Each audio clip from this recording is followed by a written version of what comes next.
Back when I was a corporate trainer and I was actually in charge of the training department, this is one of the things I read at orientation. It's from Charles Swindoll, and it's really meant a lot to me through my entire life. And that is, the longer I live, the more I realize the impact of attitude on life. Attitude to me is more important than facts. It's more important than the past, the education, the money, the circumstances, than failure, than successes, than what other people think or say or do. It is more important than appearance, giftedness, or skill. It will make or break a company, a church, a home. The remarkable thing is we have a choice every day regarding the attitude we will embrace for that day. We cannot change our past. We cannot change the fact that people will act in a certain way. We cannot change the inevitable. The only thing we can do is play on that one string we have, and that string is our attitude. I am convinced that life is 10% what happens to me and 90% of how I react to it. And so it is with you. We are in charge of our attitudes. And I wanted to bring that to you today because today we're interviewing Shane from Tourpreneur. And as you might imagine, last year with the pandemic, being in the tour business, not a lot of fun. Wait till you hear how Shane not only survived, but actually came out better. The School of Podcasting with Dave Jackson. Podcasting since 2005. I'm your award-winning Hall of Fame podcast coach, Dave Jackson. Thanking you so much for tuning in. If you're new to the show, this is where I help you plan, launch, and grow your podcast. My website is schoolofpodcasting.com. Use the coupon code LISTENER, that's LISTENER, when you sign up for either a monthly or yearly subscription. And don't forget, that comes with a money-back guarantee. If you're not happy with it with any time in those first 30 days, I will gladly refund your money. And one of the things I love to talk about is, you might imagine, is podcasting, which leads us to this.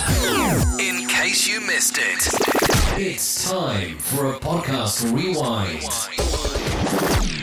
I appeared on The Pharmacist's Voice, which is a journey podcast of Kim Newlove, as she's going from being a pharmacist to working in the voiceover industry. And we talked a little podcasting and how I've helped her with her podcast. Well, I remember when I was looking for a podcast coach, I found you on YouTube. Did you know that? Do you remember that? I did not know that. So that lets me know I need to do more YouTube videos. And that's actually something people go, should I do YouTube or should I do podcast? I really think those are two separate audiences, because I know some people that know everything there is to know about PewDiePie because they're all about YouTube. And then other people know everything about Joe Rogan and Mark Maron and podcasting and Adam Curry. But in some cases, they're only in their own little bubble. And so if you do a podcast, maybe you should do a YouTube as well, because you're going to end up reaching, maybe in some cases, two audiences that may not know you if you just stay in one spot. I also appeared on the Trustcast. This is a podcast by Jacob Harmon on an episode called Why Podcasting is the Next Big Thing. Or if I have somebody who, if for some reason the last question I ask leads to this phenomenal, wow, I didn't know that. That's amazing. Holy cow. And in my head, I'm thinking, wow, this is 19 minutes into the interview. I will take that and put it at the front. And I'll have links to both those shows out in the show notes at schoolofpodcasting.com/760. Wait till you hear this interview with Shane from Tourpreneur. As you might imagine, COVID has just devastated any kind of touring business. And when Shane had this hit, his knee-jerk reaction was to run to his audience and say, what do you want to hear? His knee-jerk reaction was like, okay, well, we can't do tours, but what can we do to be better when we're finally allowed to come back? Other people, understandably, folded up their tent and just packed it up. So here's my conversation with Shane Whaley from Tourpreneur.com. How's it going, buddy? absolute honor to be on a show that I listen to every week without fail. This and Ask the Podcast Coach are the ones I listen to. So to be on the show is a big honor for me. Thank you, sir. When I talk about the brilliant podcasting minds in the private Facebook group at the School of Podcasting, you're one of those. So it's awesome to have you on here. And one of the big things, 2020 was a little bit of a dumpster fire, just a little bit. And you have a show about people traveling and doing tours of cities. And it's like, hey, come take it. Oh, well, you can't. So maybe just a little different of a year for you last year. Yeah. For most of us, just a horrendous year. And Tourpreneur is a show, I'll steal one of your lines here, where we flatten the learning curve for tour operators, because the difference between being a tour operator and, say, being a hotelier is you can go to hotel school and learn how to run a hotel. Same with airlines. And with tour operators, you either learn it from mom and dad, or you intern somewhere and learn the ropes, or you just go, I've got this passion and I've got this idea and I want to build a tour about it. So let's say, for instance, David, what was the name of one of your old bands in Akron? Assault was one. Let's say Assault's got this global following, and I'm living in Akron, and I'm like, you know what? I'm going to create this walk-in tour. We're going to go to the place where Assault had their first gig. We're going to go to the place where Assault met David Bowie, where Assault opened for Kiss. You have this tour, and you create it. And there are so many tour operators that are doing this around the world, thanks to the technology that we have today, making a living out of it. But it's hard to you don't get the knowledge from a book. So essentially what I'm doing, it's the hero's journey inside most of the tour operator business stories, how they got started, where they got their idea from, where they got their funding, what's the high, what's the low, etc. So if we're learning from other tour operators, then of course, it was going really well. So 2019, got a bit of sponsorship coming in, got some promises for 2020. And what had happened was, this is again, the beauty of podcasting. I've worked in online travel for 20 years. And the company I was working for, a global company, said, Shane, we need you to move back to New York City. Now, I'd been a couple of years in the Green Mountain state of Vermont. There was no way I was going back to New York City. I'm at an age where I've done New York. Now, I love living here with the cows and having no neighbors and all of that. Yeah. And there's no real big travel companies here in Vermont. So I had to go do something on my own. Now, as you know, I have Spyberry, which is a podcast, what I call a hobby cast, all about spy books and movies. And I thought, okay, how do I use that knowledge of building an online community and a podcast with my industry experience? Can I create something? And here's the thing, David, I used to get in so much trouble in my last job because I'd go and meet a tour operator and end up spending 3 hours drinking tea with them because I was always fascinated. Like, where'd you get the idea for this tour? How did you get started? And how did you go about hiring staff? Like, I was always curious about their journey rather than actually doing the business. And I thought, well, let's marry that together. Let's have a podcast. Let's go out and deconstruct these businesses and unpack what they've done. And that's Tourpreneur. And we're about 130 episodes in. It's probably nearer 200 with the bonuses that we've put out. And in 2020, it was all set to give me a very decent part-time living. Bearing in mind, I live in Vermont, right? So cost of living is cheaper here. But then in March, I was in London. I was doing some Tourpreneur interviews there. And it was 3 a.m. in the morning. I was fast asleep. My phone blows up. I'm like, oh, gosh, who's died? And there's all these messages saying, you need to get on the next flight back to the United States. President Trump is banning all flights from Europe. You need to get over. And that was a very weird experience, David. The first time ever in my life where I've been somewhere and the government is saying you cannot fly. Normally it's weather related, right? Or a ship is on. But I thought, oh, crikey. So I actually went on this London rock and roll tour the next morning, which was phenomenal. And I'll share more about that later on. Got a flight back. And that whole flight back to the US, I'm like, well, that's my business down the toilet. Nobody's going to want to listen to how I built this style show about tour operator when none of us are taking any bookings. None of us are making any revenues. Most of us are going to have to close the doors on the business. And that whole flight home, I was thinking of ways that I could get around it and pivot. And I got off that flight, very emotional and kind of beaten, thinking there's no way to get through this. And then the next week or so, I just took stock and I spoke to our listeners and I said, look, what do you want to hear on the show? And they said, we just want to hear what other tour operators are doing around the world, because so much of this is about, same as with podcasting, connection and community. the How I Built This show, funny enough, they launched the How I Built Resilience series, and they had to pivot. So they went to 20 to 30-minute shows where they went back to previous guests and say, right, okay, you were flying, you were making all these millions. What are you doing now? And that's kind of similar to what I had to do at Tourpreneur. But that only came about because I went to my listeners and said, what do you want to hear? What's important to you? And I was smiling when Shane said this when I was interviewing him, because I talk about it all the time. When in doubt, ask your audience. And that's exactly what Shane did. And I always talk about the Facebook group for the School of Podcasting. And one of those people is Glenn the Geek. And he's been on this show and explained how one of the ways he grew his audience, it was partnering with a trade show about whatever your podcast is. And that's exactly what Shane did. Well, if I remember right, you set pictures where you basically approached the largest or one of the largest kind of tour events, I guess, basically, where you got a booth. Yeah, absolutely. So what happened there was there's a bit, let's say it's like the equivalent of podcast movement for the tour and activity industry. And they had come to me and said, hey, we will give you a booth if you produce interviews live from the floor, 20 episodes sponsored by one of these travel companies. And I was like, hell yeah, because I know how much those booths cost.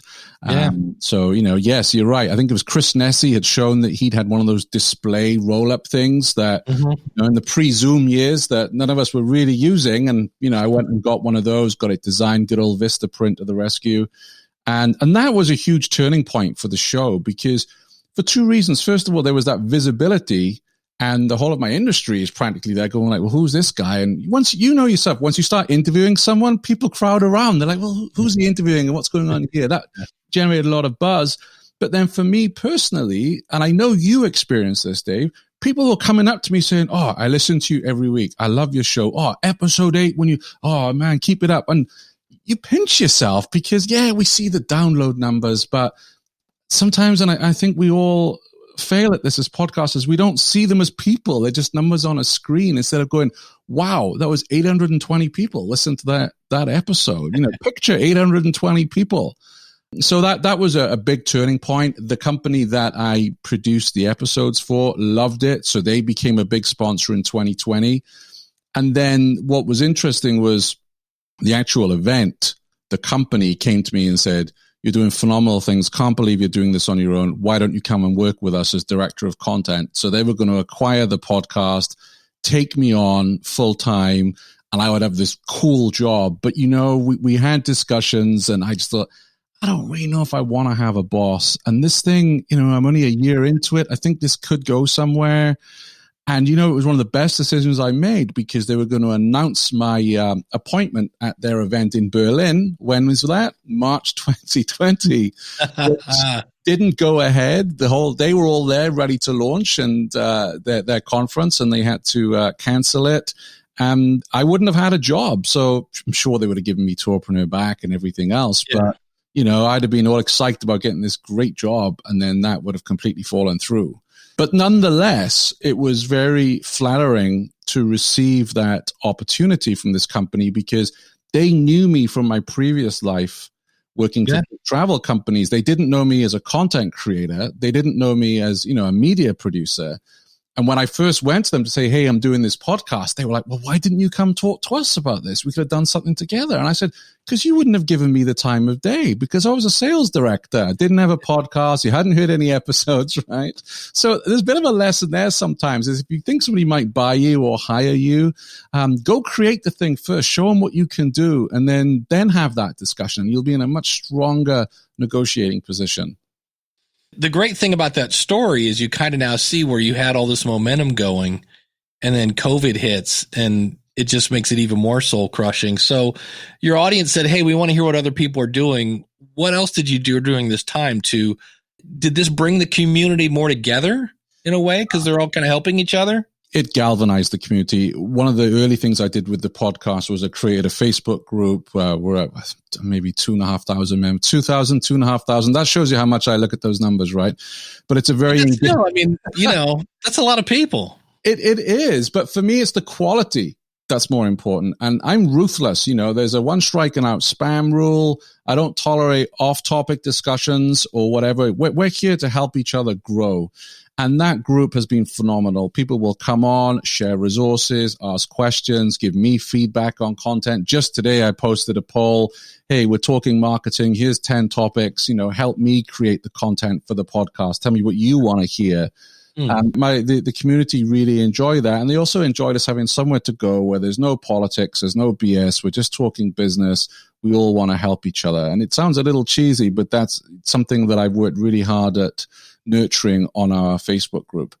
The other thing we did as well, David, was, we're all at home and we're not taking bookings. So we have this time to learn. And we all want to learn. As entrepreneurs, there's so many books we want to read or courses to go on. And I just said to our community, let's use this time. If you wanted to learn Facebook ads, well, maybe now's the time to get a course.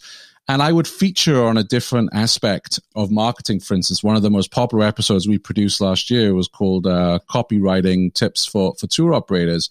We got a marketeer on and we selected 3 different tour operators, and we actually did this via YouTube and via the podcast, and actually went through people's websites and gave them advice on copy and how they can change things up. So it was a case of, okay, none of us can change what's happening in the world. None of us are traveling anywhere. How can we make the most use of this time? And that's what we did. We focused on those kind of topics.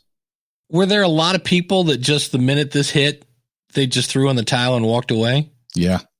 There's people out there that hibernated, where they just said, right, okay, I know of tour operators who are now stacking shelves at supermarkets just to pay the bills.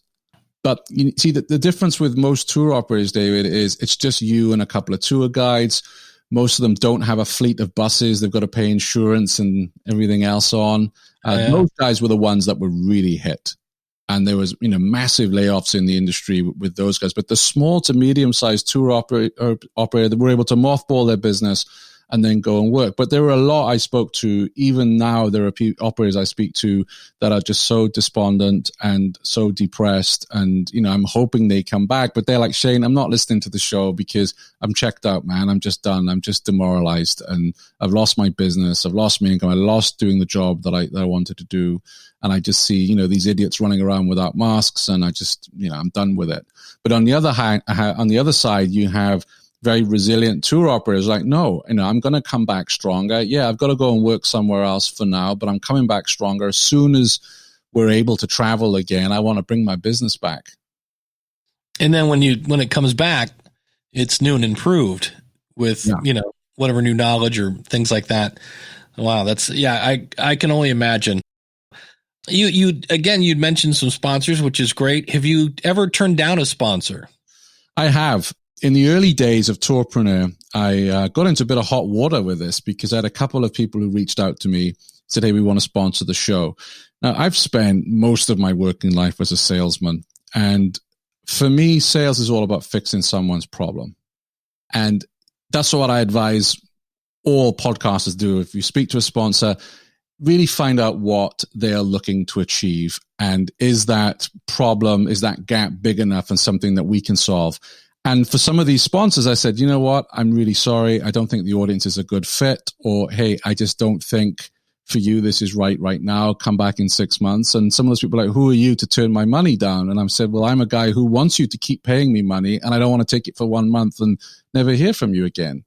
And I'm a big believer in that. And it takes courage sometimes to ask sponsors, questions, really trying to make a discovery call and find out what exactly is their problem. So, one of your past sponsors, David, the Scarlett, the Focusrite, clearly they want to get the Focusrite out to more podcasters because they recognize there's a huge market. They're probably like, there's a lot of podcasters who don't know about us. So you guys are a great fit.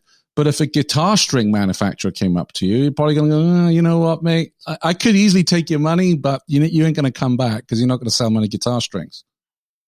Well, yeah. And that then, when your sponsor, whatever that is, 30 or 60 seconds, however long it is, when you force your audience to hit the skip button, it starts to ruin the experience, and then you start to lose your audience and that whole 9 yards. In just a second, you'll hear how turning down sponsors actually helped Shane make more money right now, I want to tell you that if you don't have a podcast yet, or if you have a podcast and you're looking to grow it, come visit me over at schoolofpodcasting.com.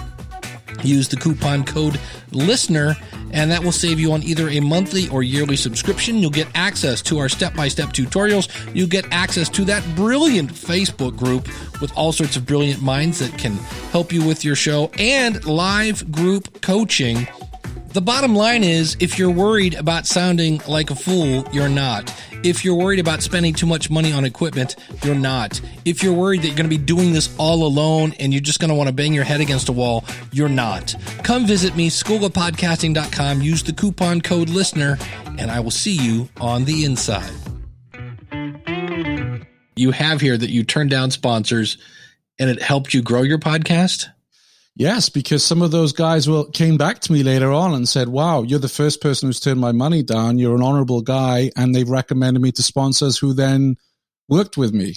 Ah, interesting. Because I turned their money down. It would have been an easy sale. And I think sometimes in our industry, it's very tight. It's very small. People know each other, so you have to be very careful. But word got out that I just wasn't going to take people's money I'm still the same. Unless I really feel I can deliver, I don't want your money. Well, it goes back to going for what I call the win-win-win. You win because you get paid. They win because they get customers, and your listeners win because they get a great product.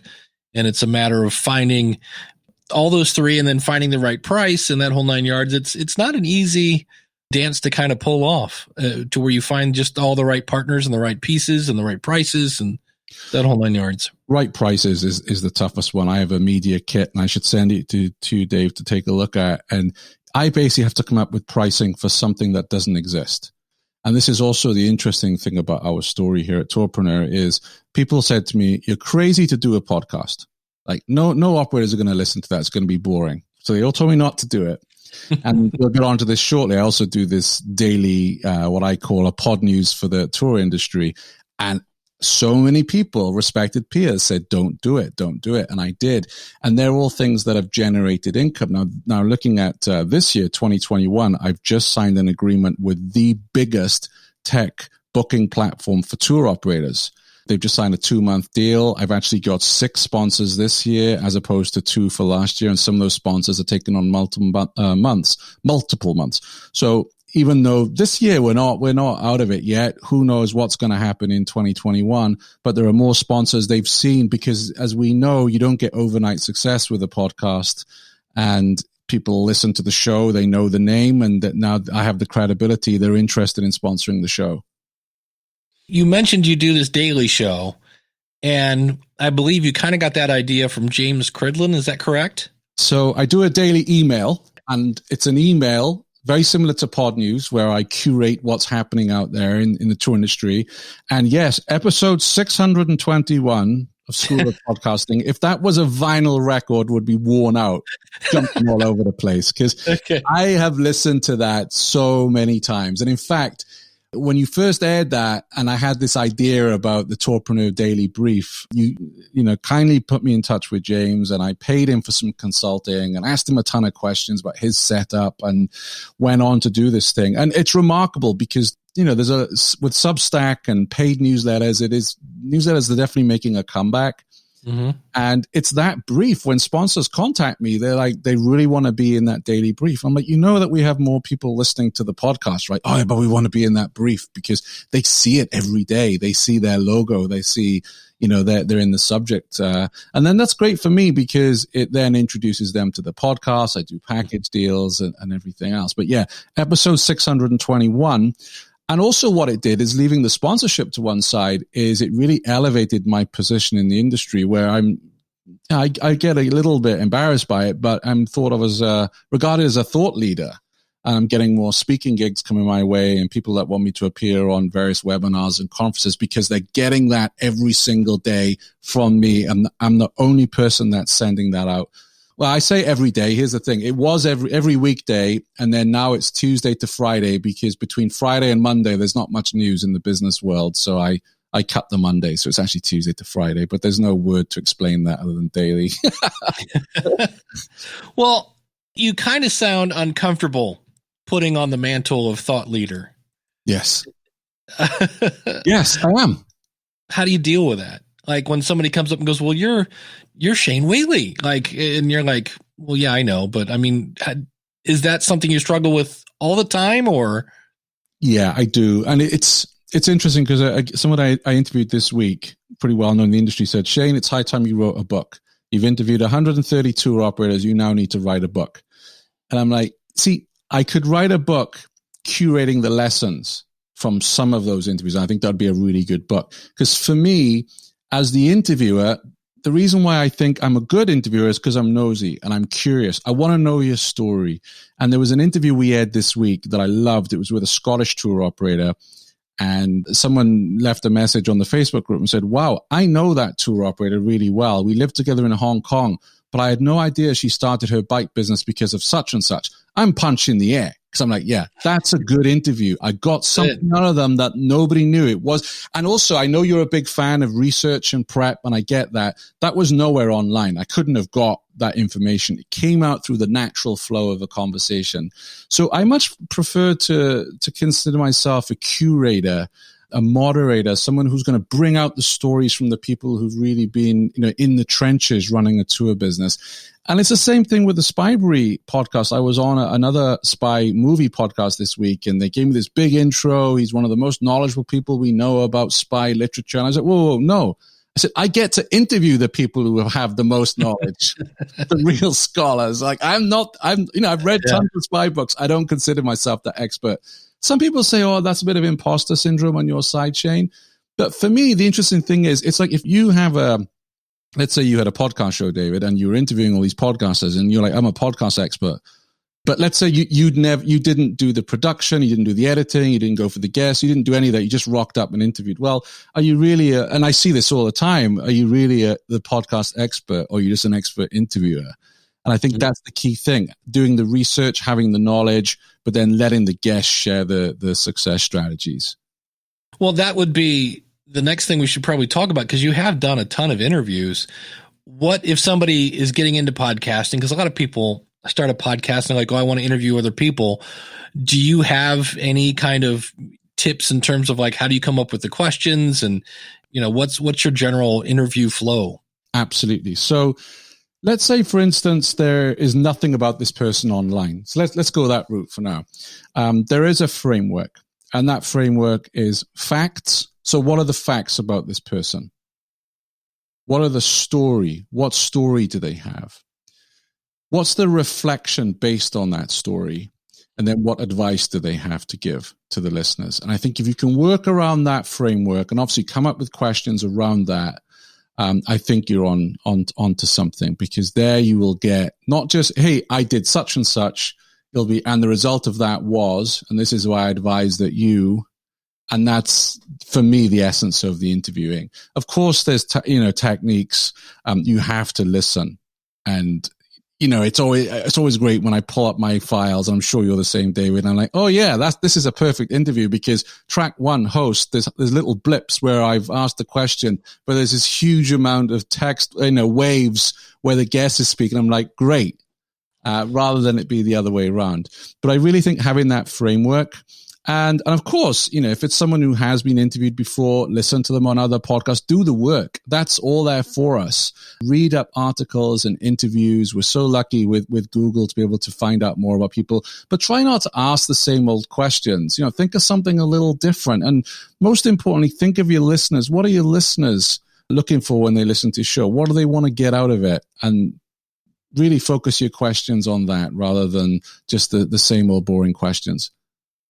Have you ever been in the middle of an interview thinking, okay, so far this is crap, I've got to come up with something? Have you ever had, or I guess just a better way to say this, have you ever had just a what you feel is maybe not a great interview? Yeah, absolutely. And, there's two ways of dealing with that. You either just stop it and say, hey, look, we need to do this again. Can you go away and think about A, B, and C? Or you just need to come up with sharper questioning. And one of the things I used to do as a sales professional, which is a top tip, is when someone says, yeah, and I had great success playing at this bar. Well, how do you mean exactly? Oh, because when I played, the New York Dolls walked in and they signed us or whatever. It's like, how do you mean exactly? It's such a great question. And also it's a good question because we all do this. If our mind goes blank, we're frozen. It's like, zap in a how do you mean exactly will get you a deeper answer. But, often we'll just go deeper into what that person is trying to say. Because don't forget, for a lot of us, like most of the people I interview on my show have never appeared on a podcast before. They're nervous, they're scared, they're anxious. And I go to great levels to make them feel comfortable. I always say to them, hey, you know what?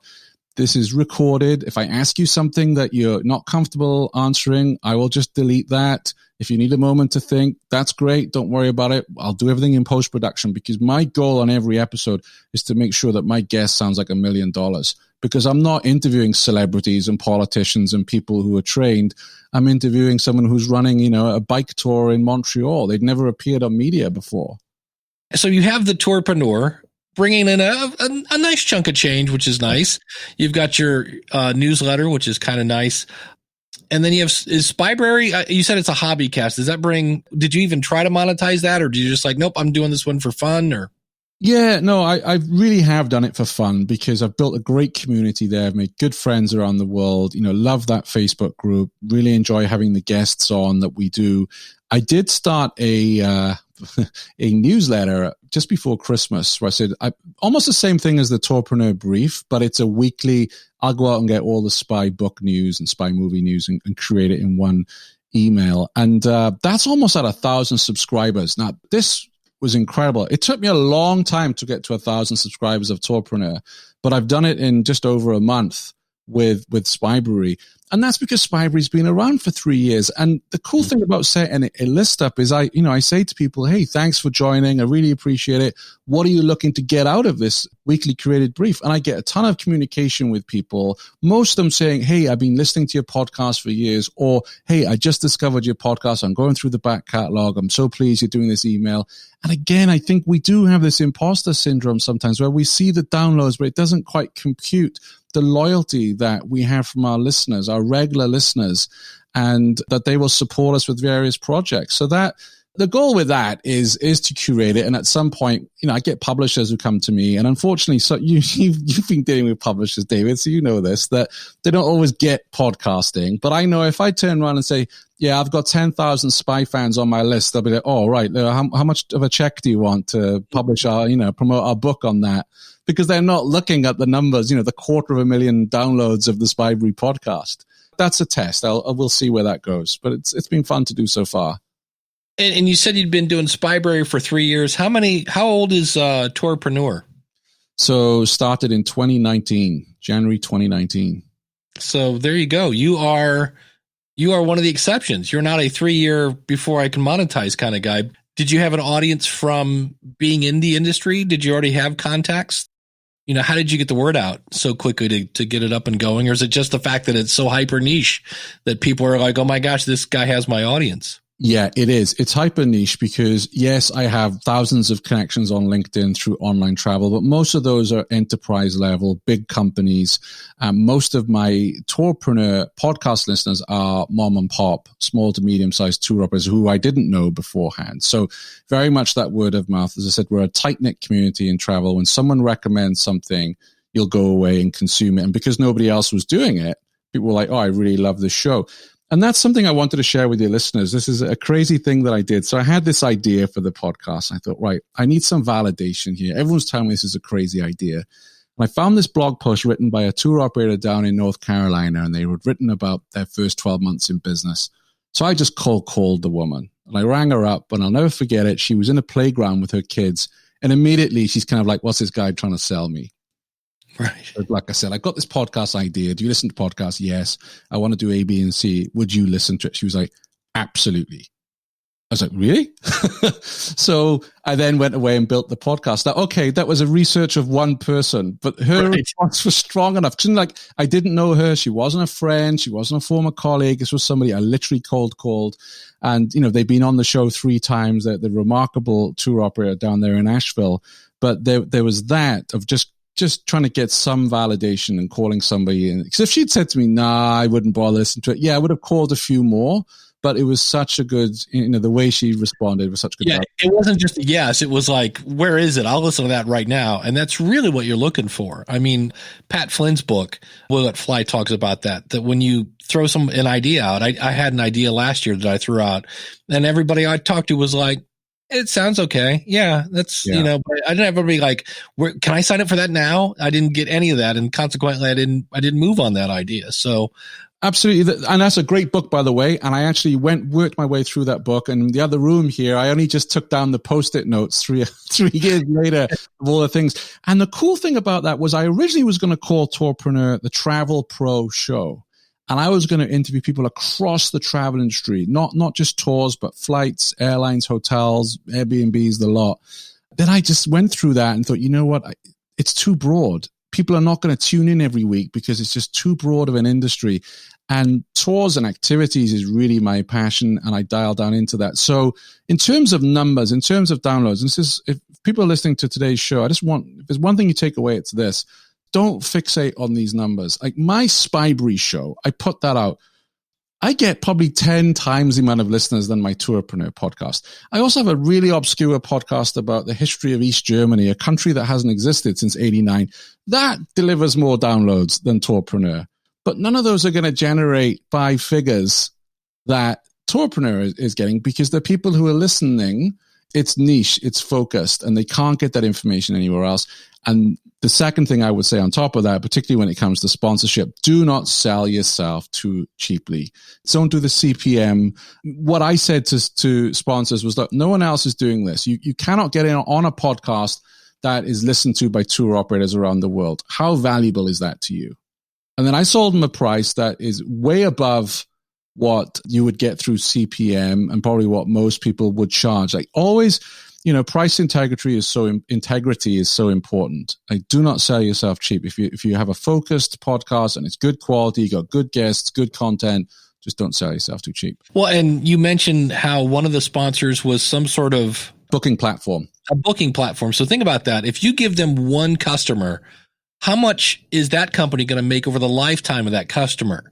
And that's where a lot of people kind of forget that, okay, I'm delivering you 3 people. Okay, now they paid you $30 for that.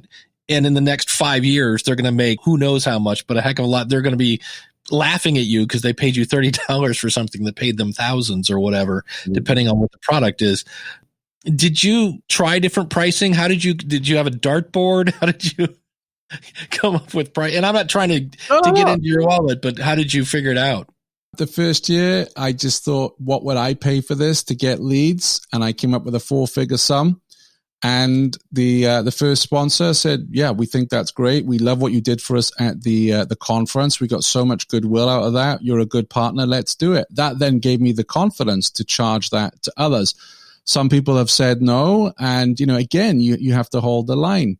And, don't drop your prices too quickly. It's really tough. I mean, if you get nobody saying yes, you got to go back to the drawing board, right? But if people are prepared to pay what you're asking, unless there is another benefit. So, for instance, if they are the biggest player in the market and they're going to give you a ton of credibility, maybe you want to drop your price there just to get them on board. I get that. But the value that we're delivering, especially if it's a focused niche and a particular industry. And we all just downplay, well, nobody's going to listen to this or whatever. And yes, they will, especially if you're delivering great stuff.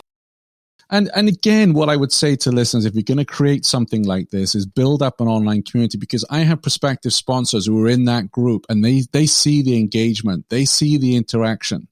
So it's not just Shane the salesman spinning a spiel here. They see that what's going on in that community and they want to be a part of it.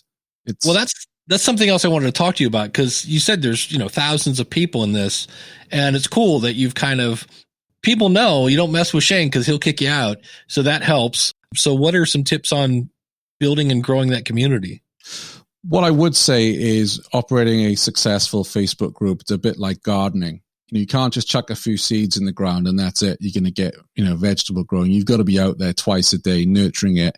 Even when you can't see anything below the soil, you've still got to water it and everything else. And it's the same with a Facebook group. When I started my Facebook group, it was just me posting questions or news articles. It was just me. And then, people would join and then word would get out and word would spread.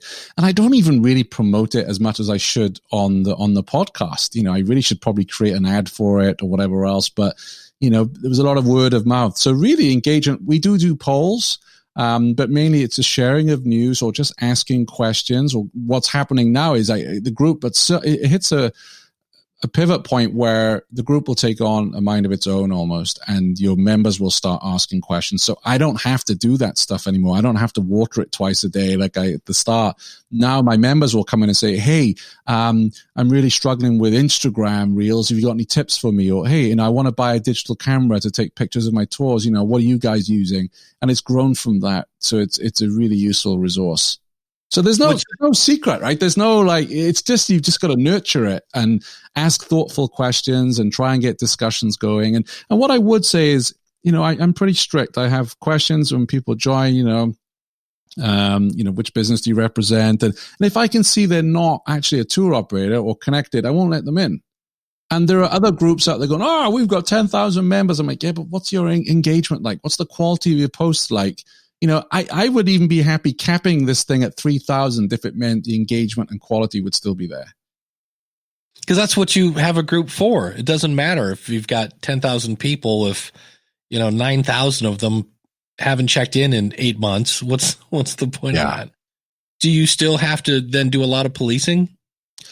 I actually now have 7 or 8 moderators. Nice. The tour operators around the world, and they're pretty good. They will immediately delete, because what happens in my group, you'll get a tour operator join up and they say, hey, come and book my tours in Rome. And it's like, no, buddy, we're not for that. We're here to say, hey, should I use Wix or Squarespace for my tour business? Not, hey, come and buy my stuff. So they're really good at removing those. Occasionally we unfortunately, sometimes politics creeps in, and I have unless it's relevant to the travel industry, a complete, no politics verbatim, right. And I'll just go in and delete posts. And if they're, offensive, then I'll just remove the person. I had to do that to 2 or 3 people that were anti-vaccines, and I just said, yeah, get out of here. And, I just rather not make a song and dance about it. I'd rather just do it quietly, because nobody else, really needs to see it. Right. And, it's not just with tourpreneurs. So for my East Germany podcast and for Spybury, I also have very large groups for them as well. We've had meetups in London. We've had meetups in Chicago. We had a really big meetup in Berlin, November 2019, which was phenomenal. And the really good thing for me as a podcaster is it gives me content. It gives me guests from people who are posting. And also you get to engage with listeners who will tell you what they want to hear. And very often some of those listeners will have the contacts that you need to access. Well, and I guess the last one we should talk about is your very first podcast, which was about juicing. And how many episodes did you do of that? So 192 episodes of Juicing Radio. And that all started again because I'd lost 80 pounds through drinking lots of green juice. I started running. It was just, I got to a point in my life where I had to sort myself out. And when you're doing something like that, and bearing in mind this was 2013, there's not much resources out there. I was always looking for case studies of other people who've, biked their way to losing weight or run or whatever. And I thought, okay, no one else is really doing this for green juices. Let me set this up. And the fascinating thing, David, really is it's the same thing I'm doing with Tourpreneur. I'm bringing people on who have an experience. They have a story to tell. Hopefully most of them have a hero's journey where they had success, then they backslid and they've come back again. And, 192 episodes. That podcast also generated, 5-figure sum every year. And people thought I was crazy to close it when I did. But 192 episodes about throwing kale and pineapple in a juicer, I was done. I was like, okay, I don't think there's anything more I could extract from this. Yeah. 5 figures, that's nothing to sneeze at. Sponsorship, affiliates, what was the makeup of the income? Yeah, it was a major juice machine manufacturer based in California who wanted to come and sponsor the show, and very loyal sponsors they were as well. They loved it. They loved that association again with the community and with the listeners. And that was a time when there wasn't. I thought I was the only one really doing a weekly podcast about juicing. You had Joe Cross from Fat, Sick, and Nearly Dead. Many of your listeners might have seen that on Netflix. And he came on the show. We did some stuff together. I spoke at his events. But that was TV, and no one was doing the podcast side of things. So it's just spotting that opportunity, really. Well, 2020, again, we mentioned, was a dumpster fire, especially for you in the tour industry. That's got to be a tough one. What was any big takeaways from 2020? Yes. So leaving COVID to one side, I think there were two learnings for me when I look back at the last 12 months. First of all, I sometimes made the mistake of thinking I had to be a shock jock. And whether that was in my daily brief or on air, thinking that I had to go on the attack and be a little bit controversial, a bit clickbaity. And I think sometimes it's easy to get sucked into that. And when I look back at some of the episodes and some of my commentary last year, I kind of think, you don't need to go there, Shane. Your job is to bring experts onto the show and interview them and extract their lessons. You don't have to go on a crusade. And there are things I really care about in the industry, but, straddling that thought leader, shock jock, interviewer is very, very difficult. So from now on, I've resolved that I'm not going down that route. I'm not going to do the monologue rants. I'm just going to go and interview other people. And the second major learning for last year, because we had all this time, as I really suffered from the shiny object syndrome. And, there's a Facebook ad course. I'll hop on that. There's an Instagram course. Here comes Chris Curran, podcast engineering course. And here's Steve Stewart. And all these things that I signed up for. And I asked myself, how many of them did I actually complete? How many of them did I complete, but I rushed through, so I didn't really study. I just went through it to get my money's worth. I thought I was getting my money's worth. And over the holiday, I asked myself, I'm a podcaster. The one area I can really improve that will make a huge difference to my business is to become a better interviewer and to really focus on that. And I have a stack of books behind me here. You obviously can't. I have a stack of books behind me all about interviewing and writing, and I really want to study those. This is going to be the year where I improve my craft as an interviewer, because that's what people are tuning in for. That's why they're following me, not for the shock jock stuff. I stand and applaud, my friend. Well, it goes back to the Steve Martin line. Everybody's asking me, how do I get a manager? How do I get an agent? Nobody's asking, how do I get good? Yeah. And you're like, hey, you know what? They're turning into an interview show. Maybe I can be a little better interviewer. So why not? Yeah, it's funny you say that. I bought an SEO course. I forget what else. And I even told myself, you know what I'm going to do? I'm going to schedule these on my calendar. Like at least once a week, I'm going to spend a couple hours watching this. And I think I did the first week of the year. And then it was like, it's kind of just and as we speak, I can smell my money on fire. It's just, I got to go back and get that done. So have you ever tried anything that just blew up in your face with a podcast? Not with the podcast as such, but associated to it, I tried to get a book club going, and that really didn't work. And I think it didn't work because I'd asked my community, hey, what book should we all read together so we can learn together? They all voted in the poll. They were all excited about the final pick, and then nothing. And a lot of that, I think, was down to the platform. So, having it on Facebook, it's just not a good way to have a book club and shared learning. And perhaps my lesson there, David, is I should have recorded episodes, maybe bonus 10-minute episodes. Hey, I read chapter 1 and this is what I learned. You really have to work hard to encourage people sometimes to take part in that. But, with podcasting, it's all about trying different formats and lengths and until you find your secret sauce. But to always keep, be innovative, keep trying different things. I'm just about to announce a new roundtable that I'm going to have on Tourpreneur, where it's two well-known industry veterans.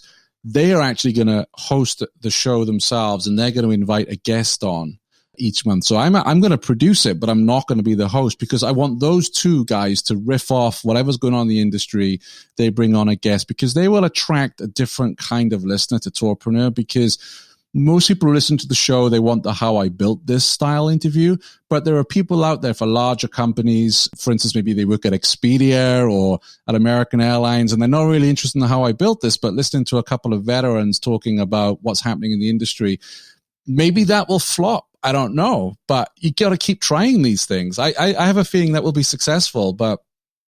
Well, and the key there, as you said, this might reach people that might enjoy the show, but they don't know about it yet because they're in kind of a different bubble, but they come over and they're like, oh, well, this is cool.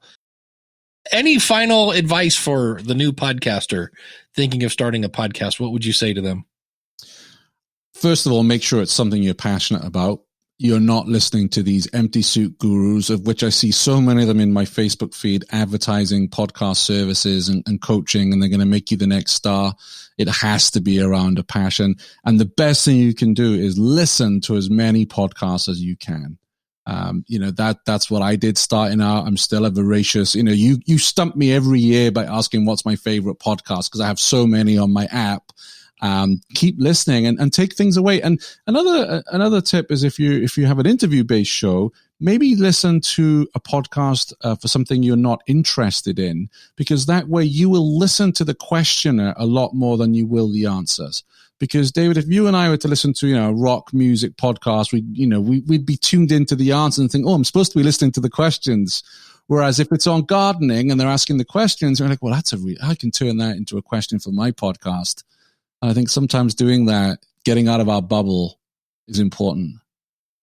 See, that's why I love having you on the show. I was like, I'm going to get nuggets out of this one. And that's a great nugget right there. So, well, I'm glad that you think you can, because I do suffer with imposter syndrome. I don't do other podcasts very often. And that's because I always want to be asking the questions. I always want to be learning. So I can probably count on one hand how many podcasts I've been on for Tourpreneur and Spybury.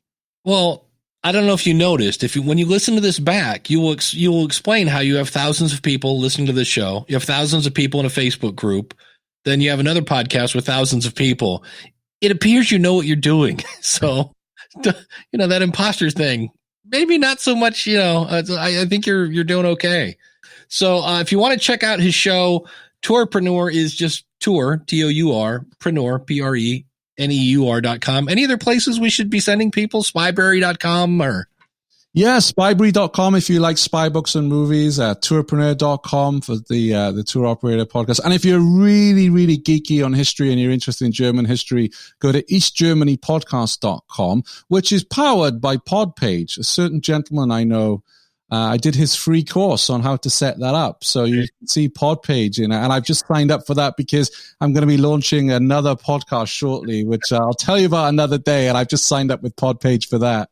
I've got Dave Jacksonitis. That's right. They're like glazed potato chips. You just can't have one. So awesome. Well, Shane, thank you so much for your time and thanks for sharing your insights. And I'll be very happy when things get back to normal because I know your life's going to get a little easier. So. Well, and also I've got tickets booked here for Podcast Movement in Nashville. I look forward to seeing you, David, and and Jim, who does Ask the Podcast Coach. All these people I hear on your show that I've not got to meet, but I feel like I know. I'm excited to actually meeting in the flesh. All right, my friend. We'll see you later. Thank you.